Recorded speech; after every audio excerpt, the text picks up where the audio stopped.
Motivations with Dan Stratton. It's always a blessing to be able to come and spend a little time with you every week and just talk about good habits, talk about some important concepts that help us to move towards productivity, move us towards growth, move us towards favor and promotion. I want you to know that good things are coming your way. And today I'm going to kind of talk about the concepts of being consistent and available. Consistent and available. And when I think of those two words, I think of the concept of making your gifts available, making your talents available, making your time available, and even at certain times, making your money available, to the people that you love, because there's just so much great satisfaction in it. And if I could just be a little in the moment right now, maybe it doesn't really fit to the generic kind of a style of this kind of a broadcast, but we just finished hosting the rabbis and Jewish leaders from around New York City, as well as some Christian leaders from around New York City, right here in our space in New York. We're in Lower Manhattan, and it was really a powerful message. It was a powerful message about how important the Jewish people are to all of us, of all the contributions that the Jewish people have made in the areas of faith, for sure. They've given us the Jewish scriptures. They even gave us Jesus, which is pretty cool. Jesus was Jewish, if you didn't know that. It's very important that you think about that and you consider his roots that way. So I always, think about what I can do. So we have a space in Lower Manhattan, and so we just hosted. We made it available. We made it available for free. And we've been doing this every time they ask for 20 years. It's called consistency. But then the other part is, it's called availability. As an old athlete, I'd always want to, be ready to be put in the game. I wasn't always a first stringer, but I was always ready. And when they put me in, it was hard to get me out, because I was going to do my very best to play within myself, but also to give my absolute best. And so when I say available, I don't mean partially available, I mean fully available. When I was a little boy, my parents would always go to my grandparents' house in St. Paul, Minnesota, and they would have gatherings almost every Saturday, and we'd get together in the garage and we'd play games outside. There's an old lawn dart game called Jarts, and we'd play cards and we'd play, and then we'd sing and we'd dance, and we would just be together, our Irish Catholic family, and we would just hang out in the garage. But this one particular Sunday, I was maybe 11 or 12 years old, and I had made some friends in the neighborhood, and I wanted to go to the park and play some baseball. So I grabbed my glove and a ball and a bat, and I was sneaking out to go play for a while, because I knew my parents were going to be there for a while. So I said, I'm going to sneak out. But my grandmother saw me going, and she said, you can't go until you sing, Danny. And I said, I don't want to sing, I want to go play baseball. And she looked at me and she said, no, you really can't go until you sing my favorite song, And I said, come on, Grandma. She grabbed me by the ear, and with her beautiful blue eyes, she looked me in the face and she said, Danny, you have to understand something. Your voice isn't just yours. It belongs to the family. Your voice belongs to the family. And when I ask you to sing, I really want you to sing. And it's not just for you. It belongs to all of us. And so that kind of stuck with me in my life, because so many of us are inconsistent, and so many of us, even myself on a regular basis, and we're unavailable. We don't feel like we have any kind of duty or obligation to show up and be ready to actually not only participate, but to improve the quality of the gathering, improve the quality of the conversation, improve the quality of the impartation. We just get together and we just kind of don't really put our heart and soul into the interaction, and we all leave the same way that we came. We don't leave better. We don't leave stronger. We don't leave comforted. We don't leave edified, built up. And so I've learned this over the years, that if I would just be consistent, be where I'm supposed to be, when I'm supposed to be there, whether that was practice for baseball growing up, or music rehearsal, or school, or then work, being there. And being consistent helped, because especially when you're leading teams, like I used to lead teams in commodities trading, if I wasn't showing up, the other guys were still getting paid by me, and I better be there, and I better be there consistently. And when I get there, I need to be fully prepared to give my all, to be available, to be really in the moment and very present, and to be on my game, so to speak, to be really available. And so I try to convey that to people on a regular basis, that it's not just a throwaway thing for you to be here. It's always important for you to be where you're supposed to be. And no matter who I engage with, I always tell them, it's important that you're here, but really be here. Have a conversation, encourage somebody, listen carefully, listen for ways that you can help. Listen for ways that you can help. Today, just between you and me, since I'm kind of just talking about today, there were needs in the congregation. One of my good friends lost her mom this week, and so she's by herself. Her brother's gone home to be with the Lord. Her dad's gone, and her mom died. And so it just was a couple days ago, and she needs somebody to be consistent and available. Now this weekend is Memorial Day weekend. I've got my daughter coming down. I've got a whole bunch of stuff going on, and she needs me to be there for the wake. I want to be with my daughter, and I want to be there with my grandson. To do what? To play, for me.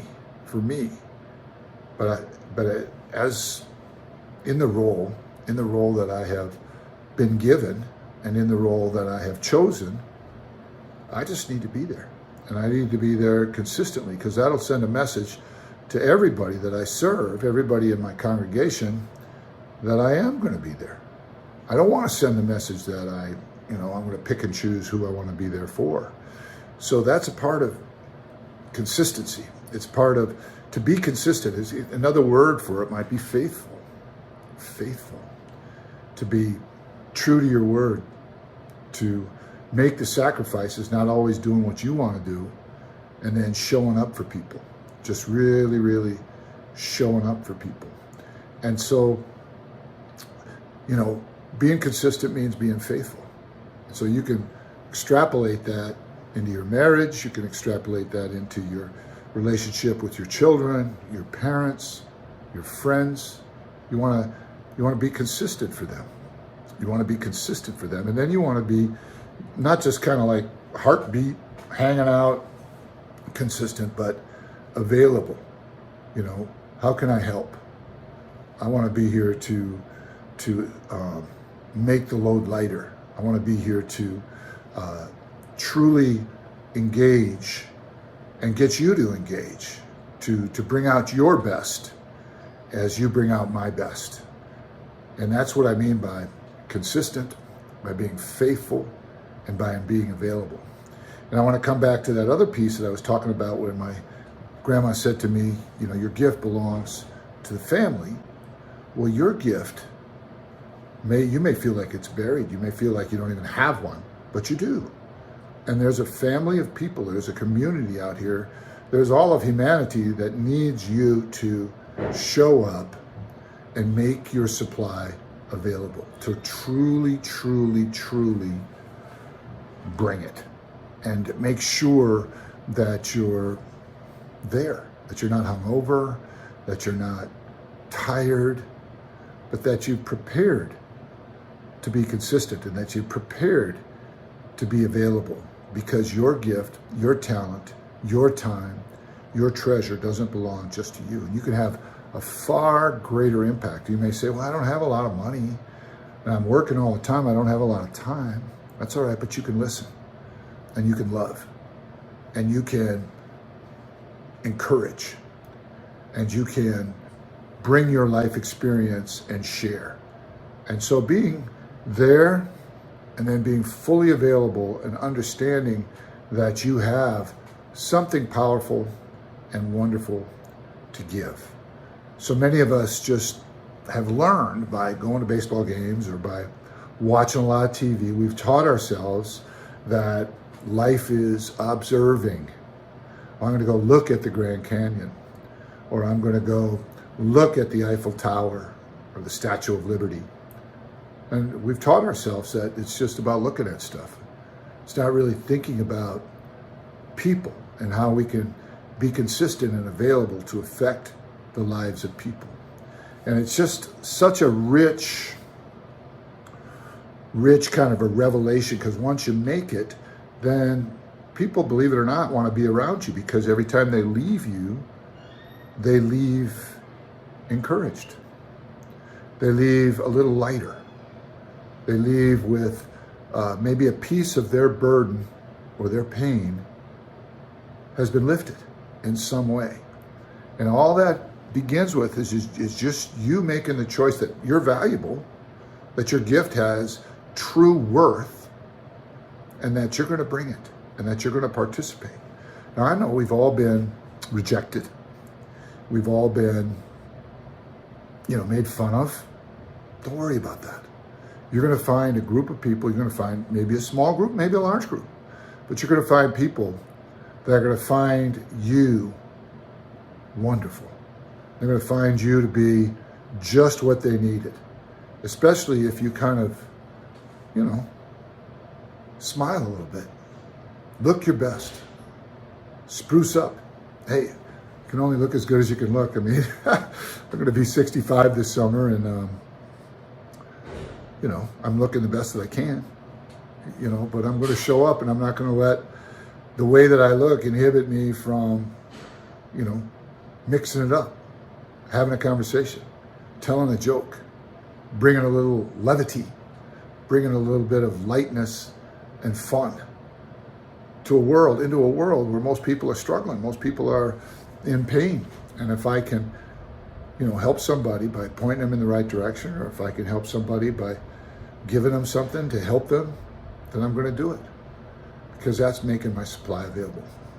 And I think it's important that you think about those things: consistency, faithful, making your supply fully available, preparing to be available, preparing to really go into a setting, not like, hey, what's going to happen there? I mean, I wonder what's going to happen, but rather, I'm going to have a great conversation. I'm going to get to talk to my sister, or I'm going to get to talk to my mom, or I'm going to get to talk. But when I do, I want to really listen and ask them how they are and be there for them. And at first, maybe it might be awkward, and that's where the consistent comes in. You want to do it every time. You want to say, let them get used to it so that they can prepare. Because so many people don't think like this. They're not as intentional as they need to be. And because they're not intentional, they don't have as much impact as they could. I want to go somewhere today, spend some time with people, have a conversation that is edifying, that's uplifting, that builds. I might learn something, I might impart something. I always learn. It's great. And when I do, good things happen. And so I just want to encourage you today, just think about where you're going to go this week. It's Memorial Day weekend. Think about where you're going to go, what are you going to do, who you're going to see, who you're going to talk to, and then bring yourself, bring your personality, bring your sense of humor, and then, participate, and you'll find out over time if you bring it and you get rejected. If you bring it every time, you'll start to notice where you're really celebrated and not just tolerated, where people are really appreciating you and love having you around. And so just continually do it. Don't go places where people don't bring out the best of you, or they don't allow you to bring out the best in them. Just don't do it. Life is short, man. You want to have an impact, and you want to have fun. So consistency and availability were my thoughts today. Faithfulness and really bringing your best, because your best doesn't belong just to you. It belongs to all of us. So bring it. Thanks for listening to Morning Motivations with Dan Stratton. I hope you enjoyed it. I really do. And I hope you'll ask questions or make a comment, participate in some way. Come see me in New York sometime. Love to see you. God bless. Have a good night. See ya. Well, actually, have a good morning because you're going to listen to this in the morning. Bye-bye.